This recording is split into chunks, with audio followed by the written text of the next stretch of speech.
मणिपुर एक बार फिर से सुर्खियों में है। मणिपुर की आयरन लेडी इरोम शर्मिला की Indian force special power act के खिलाफ भूख हड़ताल हो, सिक्योरिटी फोर्सेस के बलात्कार के खिलाफ महिलाओं का नग्न प्रदर्शन हो या फिर बॉक्सिंग चैंपियन मैरी कॉम, मणिपुर का इतिहास सुर्खियों वाला रहा है। और इस बार कारण है मणिपुर में चल रही हिंसा, जिसमें अभी तक 60 लोगों के मारे जाने, 231 लोगों के घायल होने और 1500 से भी ज्यादा घरों के जलाए जाने की खबर है। सिचुएशन इतनी बिगड़ गई है कि कंट्रोल करने के लिए इंडियन आर्मी और आसाम राइफल्स की हेल्प लेनी पड़ी और लगभग 23,000 सिविलियंस को रेस्क्यू करके मिलिट्री कैंप्स में शिफ्ट किया गया है। हेलो एवरीवन, हमारे चैनल द इनसाइड बॉक्स में आप सभी लोगों का स्वागत है। आज हम बात करेंगे पिछले कुछ दिनों से मणिपुर में चल रही सामाजिक हिंसा के बारे में। ईस्ट का स्विट्जरलैंड माना जाने वाला नॉर्थ ईस्ट के 7 सिस्टर स्टेट्स में से एक है Manipur. Manipur means land of James, मतलब रत्नों की भूमि। ज्योग्राफिकली बात करें तो मणिपुर नॉर्थ में नागालैंड से, साउथ में मिजोरम से और वेस्ट में आसाम से अपना बॉर्डर शेयर करता है। इसके अलावा ईस्ट में इंटरनेशनल बॉर्डर शेयर करता है म्यांमार से। मणिपुर के लगभग 78% एरिया में जंगल है। यहाँ मेनली 2 कम्युनिटी के लोग रहते हैं। मेती कम्युनिटी जो पॉपुलेशन वाइज थोड़ा सा ज्यादा है, लगभग 53%, और ट्राइबल कम्युनिटी जिसमें आते हैं नागा और कुकी जनजाति के लोग। अगर मोटे तौर पर देखें तो मेती कम्युनिटी के लोग रहते हैं मणिपुर के वैली एरिया में और ट्राइबल कम्युनिटी के लोग रहते हैं हिली एरिया में।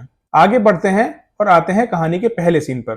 फरवरी 2023 Manipur state government hilly area में एक इविक्शन ड्राइव स्टार्ट करती है, जिसका पर्पज है रिजर्व और प्रोटेक्टेड फॉरेस्ट एरिया में जो लोग इलीगली रह रहे हैं उनको वहां से निकालना और इस एरिया में हो रही इलीगल अफीम की खेती को खत्म करना। मणिपुर की special anti drug unit NAB, मतलब narcotics and affairs of border की माने तो 2017 से 2023 के बीच मणिपुर के हिली एरिया में अफीम की खेती 15,400 एकड़ में फैली हुई है। इसके अलावा म्यांमार में पिछले कुछ समय से चल रहे सिविल वॉर की वजह से वहां के बहुत से लोग इलीगली बॉर्डर क्रॉस करके मणिपुर के हिली एरिया में सेटल हो रहे हैं और अपनी जरूरतों को पूरा करने के लिए अफीम की खेती कर रहे हैं। तो स्टेट गवर्नमेंट ने ड्रग ट्रैफिकिंग और इलीगल इमिग्रेंट्स को कंट्रोल करने के लिए ये इविक्शन ड्राइव शुरू किया था। लेकिन ट्राइबल कम्युनिटी का मानना है कि BJP state government tribal community के स्पेसिफिक ग्रुप को टारगेट कर रही है और इसे अपोज करने के लिए मार्च 2023 में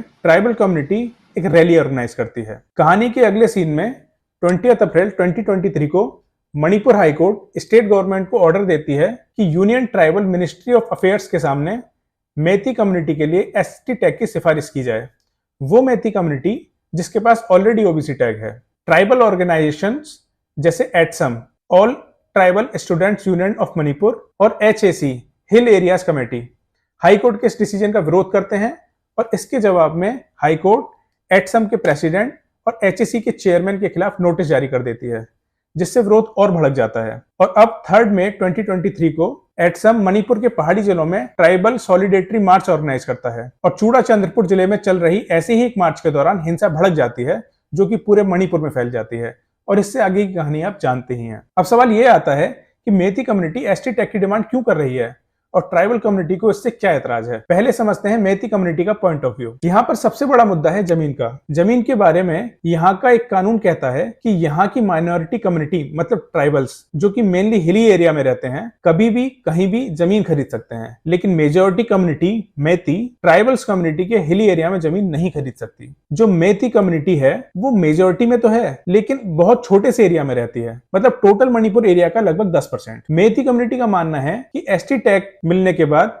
जमीन खरीदने और बेचने का रिस्ट्रिक्शन खत्म हो सकता है। दूसरा पॉइंट है कि ट्राइबल कम्युनिटी की जो पॉपुलेशन है वो बहुत तेजी से बढ़ रही है। ट्राइबल कम्युनिटी अपनी पॉपुलेशन बढ़ाने के लिए म्यांमार से इलीगली आए इमिग्रेंट्स को सपोर्ट देती है। मेती कम्युनिटी का मानना है कि आगे आने वाले कुछ समय में मेती कम्युनिटी माइनॉरिटी कम्युनिटी में बदल जाएगी और उनको उनके ही पूर्वजों की जमीन से निकाल दिया जाएगा। मेती कम्युनिटी कहती है कि उनके ST स्टेटस मिलने के बाद उनकी अपनी जमीन, सभ्यता, संस्कृति और भाषा को बाहर के लोगों से बचाया जा सकता है। अब आते हैं ट्राइबल कम्युनिटी के पॉइंट ऑफ व्यू पर। ट्राइबल कम्युनिटी कहती है कि मेती कम्युनिटी पहले से ही सामाजिक, राजनीतिक, आर्थिक तौर पर बहुत अच्छी पोजीशन में है। एजुकेशन लेवल भी अच्छा है। अब अगर मेती कम्युनिटी को ST टैग मिल जाता है तो ट्राइबल कम्युनिटी के लिए नौकरियों के अवसर कम हो जाएंगे। ट्राइबल कम्युनिटी कहती है कि मेती कम्युनिटी को एसटी स्टेटस मिल जाने के बाद जमीन खरीदने बेचने का रिस्ट्रिक्शन खत्म हो जाएगा और मेती कम्युनिटी के लोग उनके एरिया में घुसकर उनकी ही जमीन छीन लेंगे और ट्राइबल ग्रुप के पास अभी जो बेनिफिट्स हैं, अपॉर्चुनिटीज हैं और उनके एरिया पे जो उनका कंट्रोल है वो सब चला जाएगा। ट्राइबल कम्युनिटी मानती है कि उनको रिप्रेजेंट करने के लिए जो लेजिस्लेटिव बॉडी है या लोकल गवर्नेंस है ये सब खत्म हो जाएगा। शॉर्ट में देखें तो ये सब कुछ जो हुआ है, इतनी हिंसा, जान माल का नुकसान, उसके पीछे